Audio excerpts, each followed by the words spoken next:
स्वागत है आप सभी का परीक्षा परिवार में। आज के सेशन में हम लोग डिस्कस करने वाले हैं अपने एसएससी सीजीएल का कट ऑफ। जी हाँ, सभी को पता है कि भाई एसएससी की वैकेंसीज आ चुकी हैं। ये कुछ आपकी इंपॉर्टेंट डेट्स हैं। लमसम आपकी वैकेंसी है करीब अप्रॉक्स अभी इन लोगों ने ऑफिशियली 20,000 वैकेंसियों को टेनेटिवली रखा गया है, लेकिन सबको पता है कि 20,000 से ज़्यादा मतलब आपकी 25-30,000 के समथिंग वो वैकेंसीज रहने वाली है। और पैटर्न भी थोड़ा सा बदला गया है। बदला कैसे गया कि भाई पहले जो प्री स्कोरिंग होता था, मतलब प्री के मार्क्स आपके फाइनल सिलेक्शन में जुड़ते थे, अब वो एक क्वालिफाई नेचर का हो चुका है, मतलब सबको एक बराबर। क्योंकि मेंस का जो इन्होंने पैटर्न चेंज किया है ना, वो सबके लिए एक जैसा हो गया। जैसे जितना रोल आपके मैथ्स का रहेगा उतना ही रोल आपका इंग्लिश का रहेगा, उतना ही रोल आपका रीजनिंग का रहेगा, और उतना ही रोल कहीं ना कहीं आपके जीएस का रहने वाला है। मतलब सब एक बराबर लाके खड़ा कर दिए। और इतनी लमसम जो वैकेंसी आई है, अब जो एसएससी की जो तैयारी कर रहा है डेडिकेटेडली, वो तो एसएससी का फॉर्म भरकर तैयारी शुरू कर दिया होगा। जो बाकी के लोग हैं जो पहले एसएससी से डरते थे या एसएससी का फॉर्म फिल नहीं करते थे मैथ्स और इंग्लिश की वजह से, अब वो भी कहीं ना कहीं एसएससी की एसएससी सीजीएल 2022 की वैकेंसी का तैयारी शुरू कर दी है। तो ये सारी चीजें हम लोग यहाँ पर देखने वाले हैं। अब प्री आपका भले ही क्वालिफाई नेचर का है, प्री भले ही आपका क्वालिफाई नेचर का है, लेकिन क्वालिफाई होने के लिए कुछ ना कुछ मार्क्स आपको लाने पड़ेंगे। अब वो मार्क्स कितने रह सकते हैं, पुराने डाटा को देखते हुए, पुराने डाटा मतलब 2021 की वैकेंसी अभी हाल ही में खत्म हुई है, इससे पहले 2020 की वैकेंसी, और उस डाटा को अगर देखते हुए आप इस क्वालिफाई नेचर का जो आपका सीजीएल का पेपर होने वाला है, इसका कट ऑफ कितना रह सकता है, ये हम लोग यहाँ पर देखने वाले हैं। देखो, ये प्रीवियस ईयर का कुछ आपका ट्रेंड मैं बता देता हूँ एसएससी का। 2016 से लेकर मैं अभी तक का आपका पूरा डाटा आपके सामने लेकर आया हूँ। जैसे अगर मैं देखो यहाँ पर सारी चीजें क्लियर कर देता हूँ। ये 2016 की आपकी वैकेंसी है, ठीक है। इसमें टोटल ये लाख में है, ठीक है। कितने लाख कैंडिडेट अप्लाई किए थे? 30 लाख कैंडिडेट अप्लाई किए थे। भले ही 30 लाख किए हों, लेकिन अपियर पूरे नहीं होते। अपियर कितने हुए थे? 14.25 लाख, ठीक है। परसेंटेज ऑफ अटेंडेंस मतलब 37% बच्चे अटेंड किए थे, मतलब 37% बच्चों ने पेपर को दिया था। मतलब टोटल परसेंटेज बता रहा हूँ। वैकेंसी तब कितनी थी आपकी? 10,661 वैकेंसी थी, ठीक है। यहाँ पर बात करोगे फिर 2017 की, थोड़ा सा रेशियो बढ़ाया गया था, मतलब 30.26 लाख बच्चों ने अपीयर किए थे। और फॉर्म भले ही 30 लाख बच्चों ने भरे हो, लेकिन कहीं ना कहीं 15 लाख बच्चों ने पेपर दिया, जो 51% के यहाँ पर समथिंग हो जाएगा, ठीक है। 51% के यहाँ पर समथिंग हो जाएगा। और वैकेंसी कितनी थी? 8,125। 2018 की बात करोगे तो 25 लाख लोगों ने 25 लाख लोगों ने फॉर्म को अप्लाई किया था, केवल 8 लाख लोग ही केवल एग्जाम देने गए, ठीक है। और यहाँ पर 32% के समथिंग बच्चे अपीयर हुए थे। और यहाँ पर वैकेंसी कितनी थी आपकी? 11,105। 2019 की बात करोगे तो आपके 21 लाख लोगों ने, अब देखो यहाँ पर गिरावट आना शुरू हो जाएगी, ठीक, गिरावट आना आपकी शुरू हो जाएगी। 21 लाख लोगों ने अप्लाई किया था, यहाँ पर 9 लाख के समथिंग लोग अपीयर हुए थे, 45% के समथिंग ये रेशो था। और यहाँ पर 8,539 आपकी वैकेंसी थी। 2020 की बात करोगे तो 21 लाख लोगों ने फॉर्म को अप्लाई किया, 7 लाख लोगों ने पेपर दिया, 32% के समथिंग लोग अपीयर हुए, वैकेंसी थी 7,035। यही 2021 की बात करोगे तो 20 लाख के समथिंग लोग अप्लाई किए फॉर्म को, 7 लाख के समथिंग वही पेपर दिए, और यहाँ पर 37% आपका रेशो था। और यहाँ पर वैकेंसी थी आपकी 7,686। ये सारी तो मैंने आपको वैकेंसी से बता दी। अब ध्यान से समझिए ना, 2022 की जो वैकेंसी आई है ना, अभी फॉर्म आपके फिल होना स्टार्ट हो चुके हैं, फिर भी मैं अप्रोक्स मान के चल रहा हूँ 25 से 30 लाख बच्चे फॉर्म अप्लाई करेंगे। इसमें 25 से 30 लाख बच्चे फॉर्म अप्लाई करेंगे, ठीक है। और जिसमें से 10 लाख के समथिंग में सबसे ज्यादा डाटा लेके बात करूंगा, यहाँ पर 10 लाख के समथिंग बच्चे अपीयर होंगे अपने एग्जाम में, ठीक है। और वैकेंसी अभी जो टेनेटिव है ना, वो 20,000 के समथिंग है। अभी जो वैकेंसी है वो 20,000 के समथिंग आपकी टेनेटिव है। ये वैकेंसी आपकी 25,000 के प्लस होनी चाहिए, 25,000 के प्लस आपकी होनी चाहिए।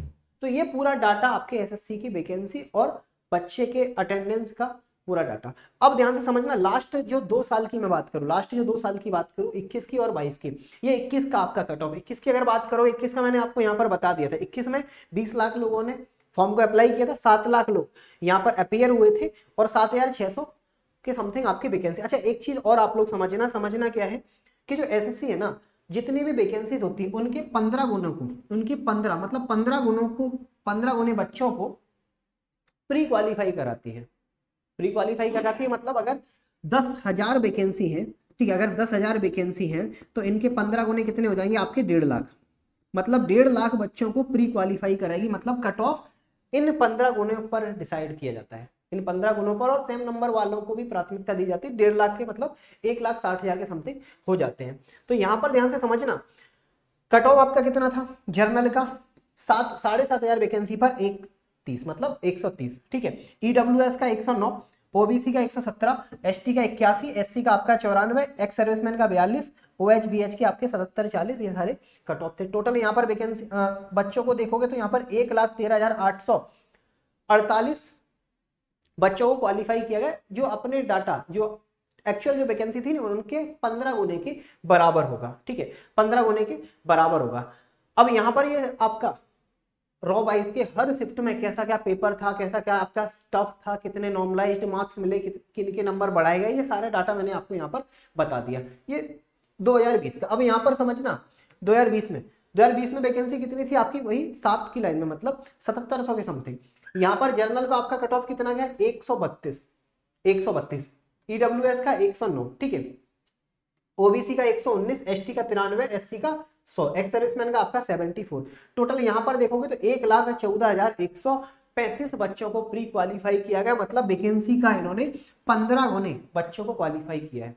कब, जब वैकेंसी आपकी यहाँ पर 7700 के समथिंग थी, मतलब 7,700 7,500 इस लाइन में जब आपकी वैकेंसी थी, तब जर्नल की कट ऑफ की मैं बात कर रहा हूँ, तब यहाँ पर जर्नल का जो कट ऑफ है वो 132 के समथिंग गया। इससे पहले अगर आप 2016 का देखोगे तो 2016 का भी आपको कट ऑफ 137 के समथिंग मिलेगा, मतलब ये 137 से ज्यादा नहीं जाता। प्री का जो कट ऑफ अभी तक का अगर मैं देखूं 2016 से लेके 2021 तक का, ये 2020 का कि किस शिफ्ट का पेपर या रॉय स्कोर, एक एवरेज की बात कर रहा हूँ, कितना था, नॉर्मलाइजेशन के बाद कितने नंबर बढ़े, ठीक है, मार्क मतलब नंबर कितने इंक्रीज हुए, शिफ्ट वाइज यहाँ पर आपकी 16 अगस्त की थर्ड शिफ्ट, 17 अगस्त की फर्स्ट शिफ्ट, ये सब आपका नॉर्मलाइज मार्क्स और रॉय स्कोर, मतलब कौन सी शिफ्ट टफ थी, कौन सी शिफ्ट इजी थी, ये सारा डाटा यहाँ पर आपको मैंने बता दिया, ये सारी चीजें, ठीक है। अब यहाँ पर जो मेन मुद्दे की बात करें, कट ऑफ की अगर हम लोग बात करें, मेन मुद्दे की जो बात करें कट ऑफ की, अब ध्यान से समझना, अगर कट ऑफ की हम लोग यहाँ पर बात करें, ये आपका सबसे पहले, ठीक है, यहाँ पर अगर आप लोग देखोगे 2020 और 21 की अगर हम लोग बात करें, यहाँ पर वैकेंसी थी 7,000, तब यहाँ पर कट ऑफ कितना गया, 132। मैं जर्नल की बात कर रहा हूँ, यहाँ पर वैकेंसी कितनी थी आपकी 7,686, तब कट ऑफ गया आपका 130।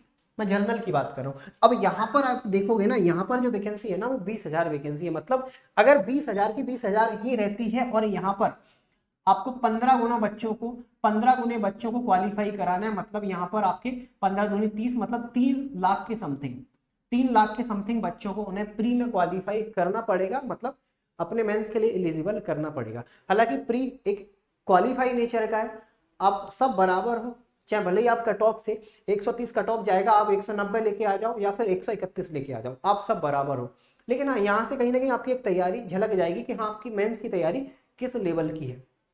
अब समस्या ये है कि भाई 2022 का कट ऑफ कितना क्या रह सकता है, 2022 का कट ऑफ आपका कितना क्या रह सकता है। तो एक बात बताओ, पैटर्न सबके लिए नया है, बहुत सारे बच्चे जो नॉन एसएससी के थे, मतलब जो एसएससी की तैयारी नहीं करते थे, वो भी कहीं ना कहीं एसएससी के एग्जाम्स के लिए इस बार अपियर होंगे, तो उनसे कोई ज़्यादा आपका फर्क नहीं पड़ेगा। लेकिन हाँ, जो 3 लाख का डाटा है ना, उससे अगर आप देखोगे ना अप्रोक्स, उससे अगर आप अप्रोक्स अभी देखोगे तो ये वैकेंसी 25 से 30 लाख जो बच्चे अपियर होंगे, फॉर्म फिल करेंगे, 10 लाख के समथिंग अपियर होंगे, ठीक है। इनका जो आपका कट ऑफ है ना, ये 100 से 110 के बीच में रहना चाहिए। ये मैं जर्नल का कट ऑफ बता रहा हूँ, इससे ज्यादा कट ऑफ आपका नहीं जाएगा, क्योंकि बात यहाँ पर आपके 3 लाख बच्चों की है, क्योंकि 15 गुने इनको लेने ही पड़ेंगे और सेम नंबर वालों को भी इनको क्वालिफाई करना पड़ेगा। तो इतना आप लोगों को टारगेट रखना चाहिए। फिर से मैं वही बात रिपीट करूंगा कि भाई टारगेट भले ही आप इतना रखोगे, लेकिन कट ऑफ से जितना ज्यादा आप मार्क्स लेके आओगे ना, वही आपका एक सेल्फ मोटिवेशन बनेगा आपके टीयर 2 के लिए, वही आपका सेल्फ मोटिवेशन बनेगा आपके मेंस के लिए। भले ही यहाँ पर आप क्वालिफाई कर जाओगे, अगर 1-2 नंबर के मार्जिन से क्वालिफाई करोगे तो कहीं ना कहीं तलवार वो लटकती रहेगी। भले ही आपके नंबर वहां पर टीयर 2 में ऐड नहीं होने वाले, कोई फर्क नहीं पड़ेगा, लेकिन फिर भी आपको कट ऑफ अभी से अपनी तैयारी इस लेवल की रखनी चाहिए कि एटलीस्ट आप यहाँ पर कट ऑफ क्लियर कर सको, मतलब इस जोन में आप लोग आ सको। तो ये सारी चीजें थी जो पुराना जो डाटा है ना, उसको देखते हुए कि आपका इस एसएससी सीजीएल 2022 का कट ऑफ प्री का मतलब टीयर 1 का कितना रहेगा, ताकि आप अपना एग्जाम को क्वालिफाई कर सको।